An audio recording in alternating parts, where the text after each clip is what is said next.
এই চিপসটা খাতে খাতে অফিসে যাব। আরে এর এখানে কি করছে? আব্দুল্লাহ বল, এ নাও এই চিপসটা খেয়ে নাও। আর শোনো, ওকে যেন দিবা না, তুমি একা খাবা। কেন বাবা, আমি তোমার ছেলে না? হ্যাঁ, তুমি আমার ছেলে হও, কিন্তু তুমি যে শতালো ছেলে, শতালের মতো থাকবি, আপন সাথে যাবি নে, একা একা খাবে কিন্তু। ঠিক আছে বাবা। শখ কথা চিপস খাবে। কি রে, খাবি নাকি? নে হা কর। দেবো না। তুই খা। খাচ্ছেই তো। না রে, তুই তো আমার ভাই হোস, তোর সাথে এমন করা ঠিক হচ্ছে না। নে একটা খা।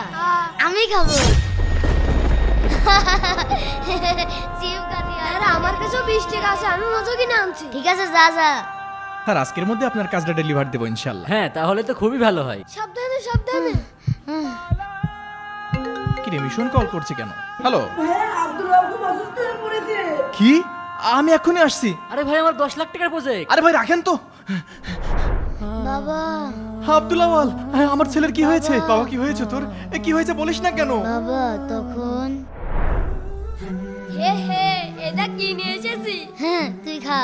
ওরে শ্বাস, একটু খাবি নাকি? মনে আছে কোনোদিন খাইনি।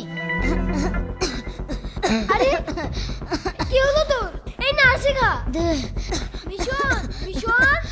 আরে কি হয়েছে, এত কাশছে কেন? আমার বুক জ্বলে যাচ্ছে। জানি না, হঠাৎ করে গলায় মনে হয় খাবার বেঁধে গিয়েছে। ঘরের ভিতর নিয়ে সরল, ওর বাবার কাছে ফোন করতে হবে। কি? বাবা, আমি তোর সাথে সবসময় এত খারাপ আচরণ করেছি, তারপরও তুই আমার ছেলে জীবন বাঁচিয়েছিস। আমাকে মাফ করে দিস বাবা। বাবা, তোমরা আমাকে শতালো মনে করলেও আমি তোমাদেরকে সবসময় আপন মনে করি। বন্ধুরা, জুনাইদ এই ভিডিওতে 20,000 লাইক চেয়েছে, তাড়াতাড়ি লাইক করে দাও।